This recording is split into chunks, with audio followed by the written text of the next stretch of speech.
The Flannan Isles Mystery.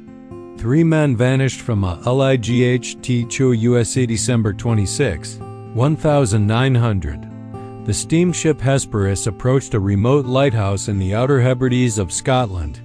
The captain was delivering relief supplies and a replacement keeper. It should have been a routine visit, but as the ship got closer, something felt wrong. The lighthouse was dark. No flags were flying. No one came out to greet them. The island was completely silent. When they finally reached the lighthouse and climbed up to investigate, they found something that would become one of the most disturbing maritime mysteries in history. 3 experienced lighthouse keepers had vanished without a trace. The door was locked from the outside. Inside, the clocks had stopped. And everything pointed to the fact that whatever happened fast. This is the true story of the Flannan Isles lighthouse keepers. And nobody knows what really happened to them. The Flannan Isles are about 20 miles west of the Isle of Lewis in Scotland. Barely more than rocks sticking out of the Atlantic Ocean. The weather there is brutal. Massive waves, howling winds, freezing temperatures. It's one of the most isolated and dangerous places you can imagine. In 1899, a lighthouse was built there to prevent ships from wrecking on the rocks. But keeping that light burning meant someone had to live out there, in one of the loneliest, most hostile places on Earth. The job required 3 keepers working in rotation. They'd spend weeks at a time on the island, completely cut off from the rest of the world. It was hard, lonely work.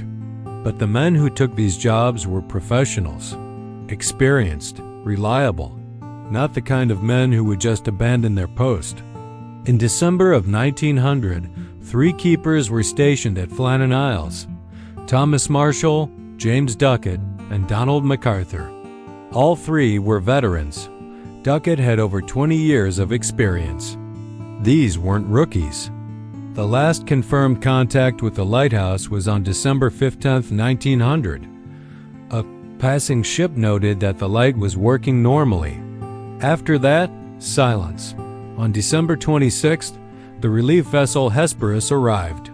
A new keeper named Joseph Moore was on board, ready to start his rotation. But as they approached, Moore felt uneasy. The lighthouse was dark. No flag was flying. No one came down to help with supplies. The captain blasted the ship's horn. Nothing. Complete silence except for the wind and waves. Moore and some crew members rowed to the island and climbed up to the lighthouse. The entrance gate was closed but not locked. Moore called out. No answer. They reached the main door. It was locked. Moore used his key and opened it. The lighthouse was empty.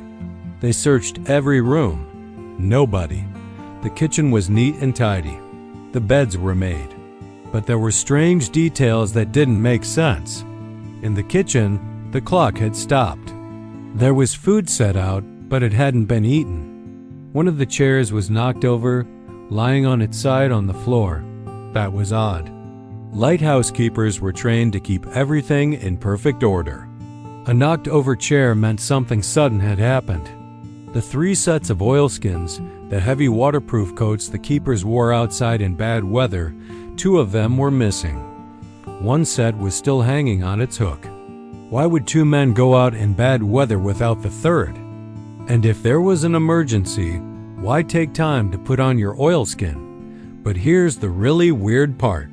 The lighthouse logbook told a disturbing story. The last entry was from December 15th, written by keeper Thomas Marshall.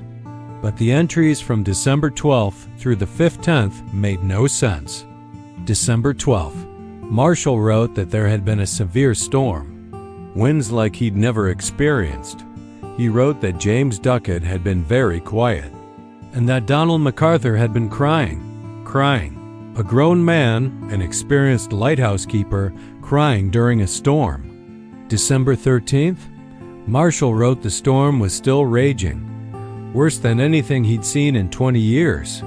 He noted that all 3 of them had been praying. December 14th, the storm was continuing. Marshall wrote that the 3 of them couldn't speak. They were just staring at each other in silence. December 15th, a short entry. Storm ended, sea calm. God is over all. That was the last thing written in the log. And here's what made it even more disturbing. According to weather records from nearby islands and ships in the area, there was no major storm during those days. The weather had been rough, but nothing unusual for December in the North Atlantic. Nothing that would terrify 3 experienced keepers. So either Marshall was lying or he was describing something that nobody else saw. Some kind of storm that only existed at Flannan Isles, or maybe it wasn't a storm at all. The official investigation began immediately. What they found was strange. On the western landing, where the keepers would go down to the water, there was damage. A box of ropes had been washed away. Some iron railings were bent. A rock weighing over a ton had been displaced. This suggested a massive wave had hit that side of the island, but the keepers never used the western landing. It was too exposed, too dangerous. So what were they doing there? One theory developed quickly. Maybe on December 15th, a huge wave hit the western landing. 2 of the keepers, Ducat and Marshall, put on their oilskins and went down to secure equipment. McArthur stayed behind to maintain the light. While the 2 men were down at the landing, another massive wave came and swept them into the sea. McArthur saw it happen, panicked, and ran down to help without grabbing his oilskin. A 3rd wave caught him too. All 3 men were washed into the Atlantic. It's possible. Rogue waves are real.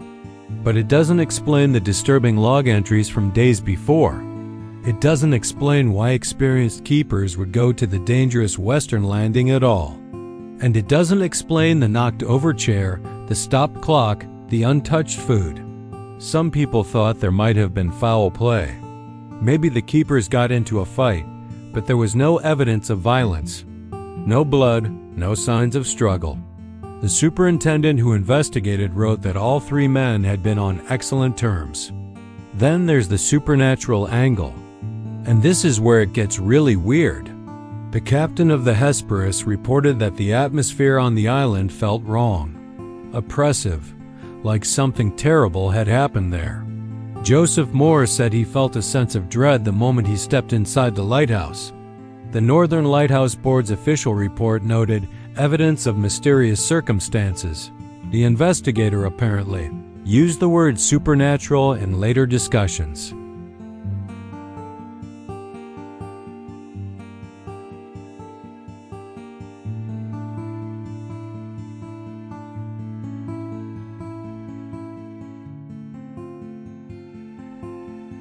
Just superstition probably, but after 3 men vanished, people remembered those stories. Here's what we know for certain. On December 15th, 1900, 3 professional lighthouse keepers were at their post on Flannan Isles. By December 26th, all 3 men were gone. They left behind a locked lighthouse, a mysterious logbook, and absolutely no clue about where they went or why. No bodies were ever found. No wreckage. No clothing washed up on shore. Nothing. The lighthouse continued to operate with new keepers until it was automated in 1971. Nobody lives there anymore. It's just an empty lighthouse on a remote island. The light still turns on automatically every night, but locals still won't go there if they can help it. They say the island has a bad feeling, that something evil happened there over a century ago, and you can still sense it. 3 men walked into a lighthouse. They locked the door. They never walked out. And nobody knows why. What do you think happened at Flannan Isles? Was it a freak wave, a terrible accident, or something we can't explain? Leave your theories in the comments.